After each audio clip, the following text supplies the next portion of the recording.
PGR dá seguimento à ação de Gilmar, que pode tornar senador Alessandro Vieira inelegível. Aí a manchete, portanto, da Folha de São Paulo, e o subtítulo: Procurador-Geral Paulo Gonet diz enxergar abuso de poder no indiciamento de magistrado pela CPI do crime organizado e envia caso à Procuradoria Eleitoral em Sergipe para providências. Vieira pediu arquivamento do processo, afirmando que está protegido por imunidade parlamentar. Vamos ver um pouquinho dessa matéria e depois eu vou trazer um trecho do documento original, além da reação do senador. Aqui no Análise dos Fatos, a gente vai sempre fazer uma análise mais minuciosa, mais detalhada sobre tudo que está acontecendo. Mendes, que é o Gilmar Mendes, sustenta que o parlamentar praticou desvio de finalidade como relator da CPI do crime organizado ao pedir indiciamento dele por crime de responsabilidade no final dos trabalhos da comissão. Na peça enviada à Procuradoria Eleitoral de Sergipe, Gonet concorda com os argumentos de Gilmar. Ele afirma que, aspas, o ato promovido pelo senador relator, que o Alessandro Vieira era relator da CPI do crime, de indiciar o ministro do STF, destoou sobremaneira do escopo investigativo da CPI, desviando o rumo para vir a se deter em fatos e providências, crime de responsabilidade e indiciamento de autoridade, estranhos ao objeto e à competência da comissão parlamentar. Fecha aspas, mantém na tela, produção. Vamos lembrar, Vieira pediu o indiciamento de 3 ministros do STF, incluindo o Gilmar, além de Moraes e Toffoli, e do Paulo Gonet, o chefe da PGR, esse mesmo que move. Portanto, não é que move, quem moveu a ação foi o Gilmar Mendes, mas que dá seguimento à ação do seu amigo íntimo e ex-sócio Gilmar. Paulo Gonet também estava na festinha da esposa do Gilmar. Tem foto dele lá e tudo. Fora a cobertura da imprensa, eu fiz análise naquela ocasião, escrita e nos programas ao vivo também. Olha só como é que funciona essa república. Imagina isso aí na Lava Jato. Lembra que se falava sobre juiz, procurador, interação inclusive entre os procuradores, etc. Agora é tudo absolutamente descarado. Então, o Alessandro Vieira, ele emitiu um voto, num parecer, na sua atribuição parlamentar, dentro da Casa Legislativa, local de trabalho de um parlamentar eleito, ele, no caso, por Sergipe, por isso que foi enviado para a Procuradoria Eleitoral de lá, para que o relatório fosse votado pelos seus pares, outros parlamentares, que poderiam aprovar o relatório ou rejeitar o relatório. E o senador tem imunidade parlamentar, para, no âmbito da discussão legislativa, tecer considerações sobre hipóteses, sobre enquadramentos, sobre aquilo que ele acha a respeito da conduta, principalmente de outras autoridades públicas. É função parlamentar fiscalizar a administração pública. Então, é um voto. E estão querendo patrulhar o voto. Mais do que isso, estão querendo perseguir o senador por ter ousado pedir. É um pedido. Não é sequer uma condenação. É um pedido. E ainda assim está tendo toda essa reação. E quando o Paulo Gonet escreve isso aí que você está vendo na tela, o ato destoou sobremaneira do escopo investigativo. Não é função do Procurador-Geral da República avaliar isso. Quem tem que avaliar se um pedido feito por um relator, num voto, num relatório, ele destoa do escopo pré-definido de uma comissão parlamentar de inquérito, que é investigativa. Quem tem que avaliar são os pares, são os outros senadores, como fizeram. E, obviamente, com interesses políticos, etc., o que faz parte do jogo da Casa Legislativa, embora a gente possa criticar do ponto de vista moral. Mas concorde-se ou não com o relatório, com o voto, com a posição dos outros senadores que rejeitaram o relatório, portanto, isso não foi adiante. A função de avaliar se é correspondente com o escopo da CPI ou não é dos senadores. Tem nada que se meter ao Poder Judiciário, tem nada que se meter à Procuradoria-Geral da República. Disse ainda que apenas o STF pode indiciar ministros da Corte. E criticou a divulgação do indiciamento no encerramento dos trabalhos da CPI. Aspas. A forma com que vertida a proposta de indiciamento, repare o que ele está falando, proposta de indiciamento. Ele está patrulhando uma proposta de indiciamento, feita por um senador da República, com solenidade. Veja, um momento solene, né? De uma comissão parlamentar de inquérito, como ele ousa propor um indiciamento. Valendo-se ainda que com um equívoco jurídico, isso na avaliação do Paulo Gonet, amigão do Gilmar, de expressões técnicas, de maneira pública e vexatória para o ministro. Atenção a essa palavra, vou voltar a ela. Durante sessão própria, ocorrida no âmbito do Senado e perante os demais pares, agrava ainda mais o mal feito, por insinuar ao cidadão como o povo brasileiro, verossimilhança nas abismantes acusações deduzidas. Adjetivação, né? Adjetivação do amigo sobre algo que é inconveniente ao seu ex-sócio, amigo Paulo Gonet, amigo de Gilmar Mendes, ex-sócio de Gilmar Mendes, lá no IDP. Bom, olha só essas palavras, eu vou me deter um pouco mais a elas aqui para fazer a análise minuciosa. Ele está dizendo que aquilo que o Alessandro Vieira ousou falar na sua atribuição parlamentar, com a sua imunidade parlamentar, é vexatório para o ministro Gilmar Mendes. Ora, vexatória é a conduta do ministro Gilmar Mendes. E qual era a conduta? E eu não estou nem sequer acusando aqui crime de responsabilidade. Estou analisando a conduta. A conduta do ministro Gilmar Mendes foi de blindar o seu aliado, o Toffoli, contra a quebra de sigilo aprovada na CPI do crime organizado da empresa Marit, da qual nós só sabemos depois, embora suspeitássemos, o Dias Toffoli era sócio oculto. E depois de um tempão em que o Toffoli era relator do caso Master sem dizer que tinha uma relação financeira com o Fabiano Zete, o cunhado e operador do Daniel Vorcaro, dono do Banco Master. Então a CPI do crime, para quem não entendeu, repito, ela determinou a quebra de sigilo da Marit. O Gilmar fez uma baita de uma manobra, que eu vou relembrar agora, para anular essa quebra de sigilo. Qual foi a manobra?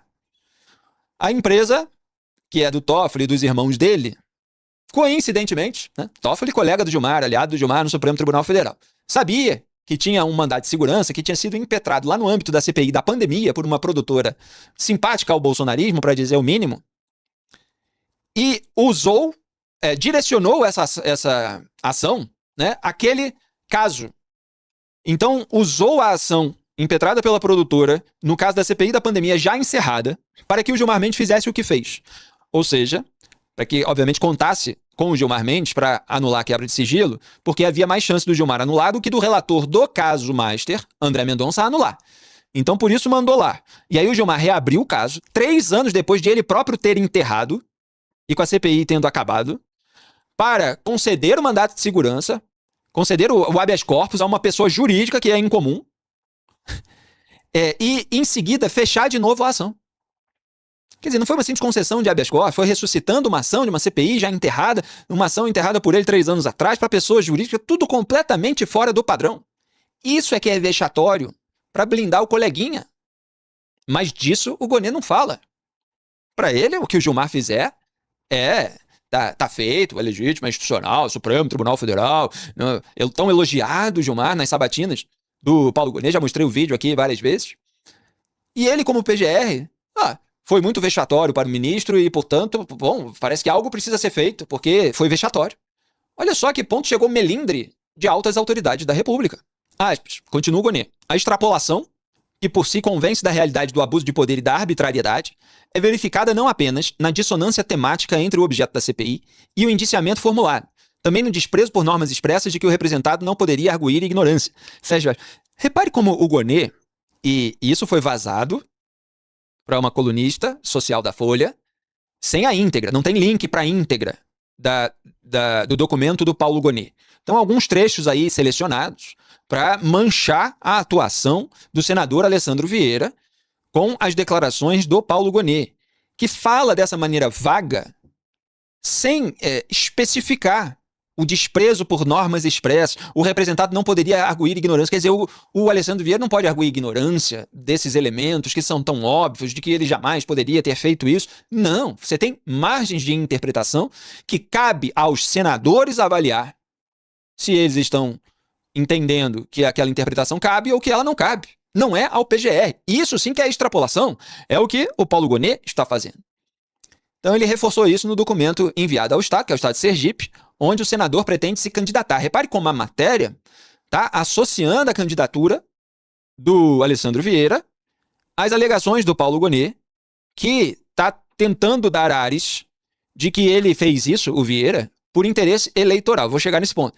Alessandro Vieira havia pedido o arquivamento do caso, alegando estar protegido pela imunidade parlamentar. Óbvio, né? Óbvio que tá. Nesse caso tem nem discussão, né? Mas no Brasil se cria brecha, porque ele estava lá na Casa Legislativa, na CPI, fisicamente, não é nem uma entrevista para a imprensa que gerou margem aí para muita discussão em outros casos. Aí tem o que escreveu Alessandro Vieira lá atrás, quando a ação de Gilmar foi divulgada. Aspas, é cristalino que um senador, ao manifestar sua avaliação jurídica sobre fatos concretos em voto preferido no âmbito de uma CPI, não comete abuso de autoridade e está resguardado pela imunidade parlamentar. Ameaças e tentativas de constrangimento não vão mudar o curso da história. Fecho aspas. Depois eu vou trazer mais das alegações atuais agora do Alessandro Vieira, mas eu tenho que ir detalhe por detalhe. Olha só esse trecho da PGR. Aspas. Há um marcante caso, julgado em junho de 23, quando o TSE proclamou a inelegibilidade do ex-presidente da República, Jair Bolsonaro. Decidiu que o abuso do poder político se caracteriza como ato de agente público, vinculado à administração ou detentor de mandato eletivo, praticado com desvio de finalidade eleitoreira, que atinge bens e serviços públicos ou prerrogativas do cargo ocupado em prejuízo à isonomia entre candidaturas. Fecho aspas. Repare na comparação completamente descabida que é feita pelo Paulo Gonet. E olha que já é um caso cheio de controvérsias, que é o caso, me parece, da reunião com embaixadores feita por Jair Bolsonaro para atacar verbalmente o sistema eletrônico de votação. Naquele caso, há previsão legal para uma punição. Você pode ter uma margem aí para discussão a respeito de se o Bolsonaro estava beneficiando a sua própria candidatura com aquilo e tal. Mas o tema da reunião era eleitoral, era o sistema eletrônico de votação. E ele estava utilizando um prédio público e estava utilizando meios de comunicação de massa. E quando você vai ver lá na legislação eleitoral, existe essa previsão de punição em caso desse uso para fins eleitoreiros. O Alessandro Vieira estava no âmbito da CPI, no Senado Federal. E nada do que ele falou tem a ver com a eleição. Tem a ver com a conduta de um ministro do Supremo Tribunal Federal. O Alessandro Vieira defendeu a CPI da Lava Toga em 2019, no primeiro ano de mandato. Eu estou defendendo aqui o fato. Não tem nada a ver com defesa de senador. A gente discorda em vários pontos aí, como mostrou, por exemplo, o caso do Jorge Messias. Tem a ver com a defesa dos fatos, da legislação, de determinados princípios da administração pública. Então, uma questão factual. Alessandro Vieira busca caminhos para se responsabilizar ministros do STF por más condutas, ou para, pelo menos, investigar essas condutas, desde o seu primeiro ano de mandato, 2019, quando encabeçou o movimento pela instalação da CPI da Lava Toga. Como é que ela podia ser eleitoreira se ele tinha acabado de ser eleito? Quer dizer, a atitude agora, que coincide com um ano eleitoral, ela é na mesma linha de uma atitude que ele já tem há 7 anos. Essa alegação carece de qualquer evidência. É uma inferência política do PGR. Não tem elemento para ele concluir que há um interesse eleitoreiro. Não existe forma de você comprovar isso por meio da análise da conduta dele na comissão. É o relator. Então é uma forçação de barra para dizer, é perseguição política contra o ministro do STF. É sempre assim, se cria esse tipo de alegação, é como a espetacularização da Polícia Federal. É toda essa sopa de letrinhas que é derivada das alegações utilizadas por autoridades atingidas pela Lava Jato, lá atrás. Agora se utiliza ao bel prazer conforme a conveniência em diversos casos. Muito bem, em prejuízo à isonomia entre candidaturas. Qual é o prejuízo à isonomia entre candidaturas se o sujeito foi escolhido pela maneira regular, relator de uma comissão parlamentar de inquérito, como senador com mandato em vigor? Em que ele está prejudicando os demais candidatos a uma vaga no Senado se ele pretende se candidatar esse ano? Ora, ele está no desempenho da sua função. Como é que o PGR garante, inclusive, que pega bem para o eleitorado sergipano que o senador peça indiciamento de ministros do STF no âmbito de uma CPI do crime organizado? Como é que ele sabe que isso, então, é eleitoralmente positivo? Não tem elemento para se comprovar essa afirmação. É narrativa política. Corporativista, claro. Agora a reação atual do Alessandro Vieira, a postagem que ele fez no X. Abro aspas. Tomei ciência através da imprensa de despacho do PGR que encaminha à Procuradoria Eleitoral Regional de Sergipe a representação feita pelo ministro Gilmar Mendes que me acusa de abuso por conta de proposta de indiciamento por crime de responsabilidade que apresentei no relatório da CPI do crime organizado. Registro que a Advocacia do Senado pediu sem sucesso acesso aos autos, embora a cópia tenha sido encaminhada para divulgação pela mídia.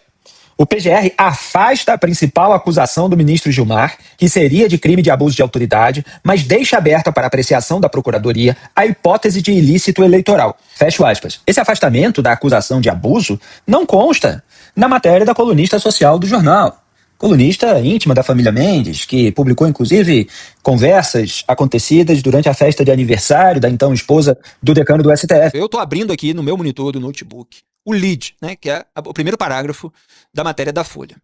Está dizendo que o PGR decidiu enviar todo o dossiê feito contra o senador Alessandro Vieira a partir da representação do ministro do STF para análise da Procuradoria Geral e tal, pedindo que providências sejam necessárias, aí conta toda a história e tal. Em nenhum momento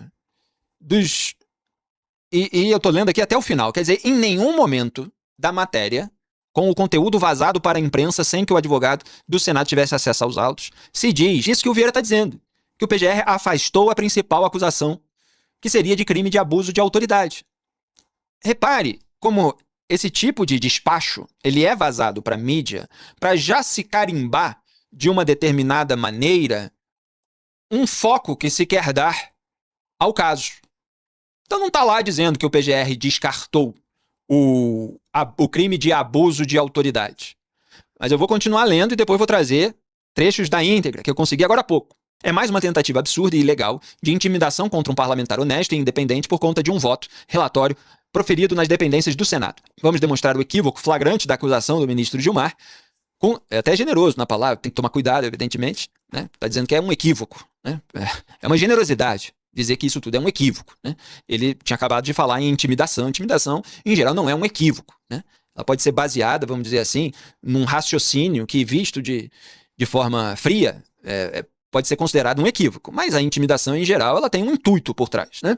Bom, equívoco flagrante da acusação do ministro Gilmar com tranquilidade e respeito técnico, confiando na autonomia e qualificação da Procuradoria. Tenho plena consciência dos riscos que corre quem desafia os poderosos em Brasília, mas sigo firme na missão de garantir que no Brasil a justiça um dia seja igual para todos. Então fecho aspas aí para o Alessandro Vieira, tá coberto de razão no seu comentário. É isso mesmo, é difícil, é arriscado desafiar no sentido de trazer elementos inconvenientes para autoridades muito poderosas da casta do sistema da República.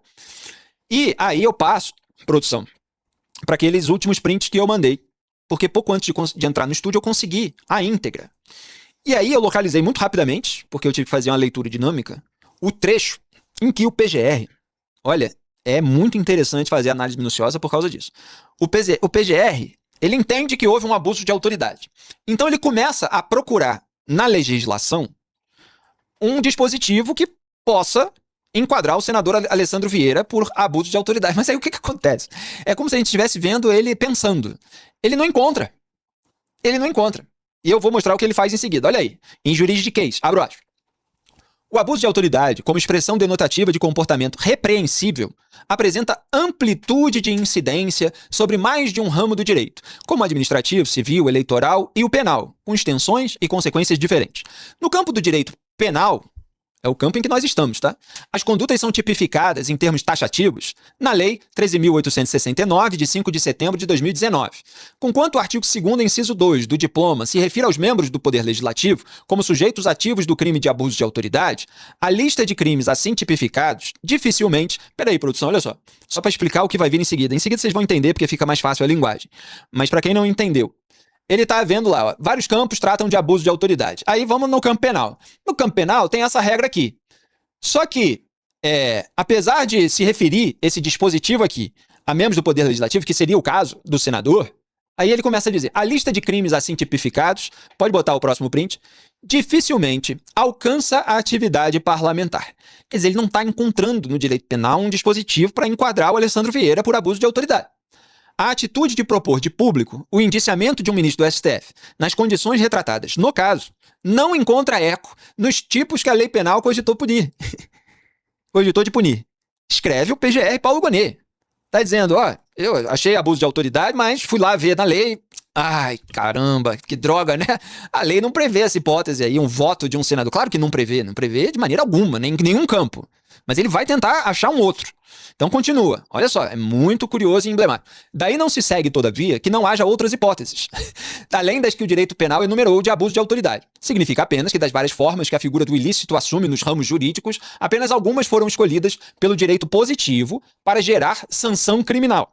Então, só algumas formas de abuso é que geram a punição. Infelizmente, para essa aqui eu não achei, né? Basicamente isso. Aí ele continua. Cabe a responsabilização de quem abusa da autoridade, porém, a partir de outras fontes do direito.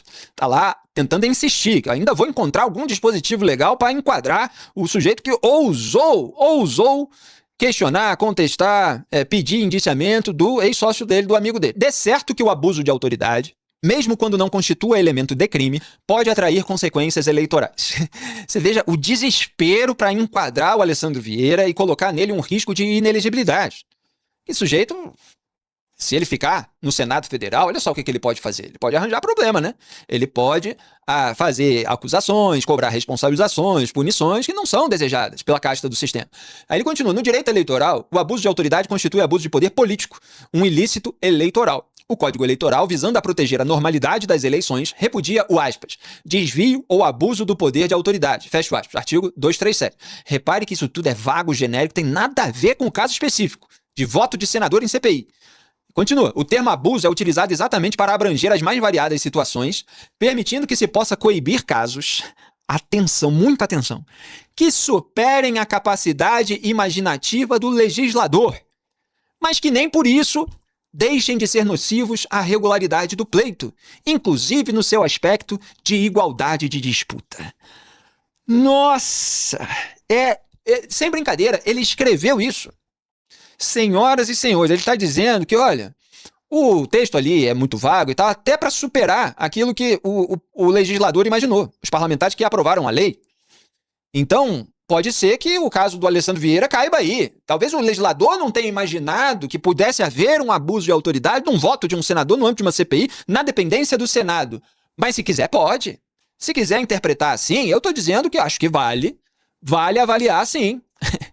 Olha a forçação de barra do Paulo Gonet, né? Agradando o Gilmar Mendes, que fez a representação. E trazendo aquele outro elemento que eu comentei, quer dizer, pode ser nocivo à regularidade do pleito, inclusive no seu aspecto de igualdade de disputa. Que desigualdade há de disputa se ele é senador, se ele está incumbido de ser relator, se ninguém questionou isso? Inclusive, rejeitaram o relatório dentro dos procedimentos parlamentares. Mas se quer estender o processo para ver se alguém encontra ali alguma coisa para impedir o senador de ser senador, né? Basicamente é isso. Então, isso é que é vexatório. Essa patrulha, essa perseguição, essa retaliação, quando se debate a responsabilização de uma autoridade muito poderosa no Brasil. Existe isso, patrulha, perseguição, retaliação, no mercado da comunicação. Quando se traz elemento inconveniente para autoridade muito poderosa, há telefonemas para CEO, para presidente de conselho, para dono e tal, de gente que está desagradada com jornalista tal e tal. Na política agora tem patrulha até para o voto de CPI. Então, assim, eu não posso perder minha capacidade de me indignar com isso. Vamos ver se a Procuradoria Regional Eleitoral de Sergipe vai ter a fibra de dizer, olha, isso aqui é um absurdo, né? Com palavras técnicas, evidentemente, que não encontra qualquer dispositivo legal que justifique um enquadramento de abuso de poder ou desvio de qualquer coisa se ele estava na atribuição parlamentar protegido pela imunidade parlamentar. Então, tá aí o Paulo Gonet fazendo aquilo que era previsto que ele faria. Tentando legitimar as atitudes de Gilmar Mendes. E eu mostrei isso nas duas sabatinas, na primeira e na segunda, quando ele foi reconduzido pelos pares, apesar de tudo aquilo que já tinha feito. O vídeo que você acabou de assistir é um corte do programa Análise dos Fatos, transmitido ao vivo às segundas e sextas às 12 horas e terças, quartas e quintas às 18. As íntegras ficam disponíveis na aba Ao Vivo do meu canal de YouTube e os cortes na aba Vídeos. Curta, compartilhe e seja membro do canal para ajudar a manter esse programa no ar. Obrigado.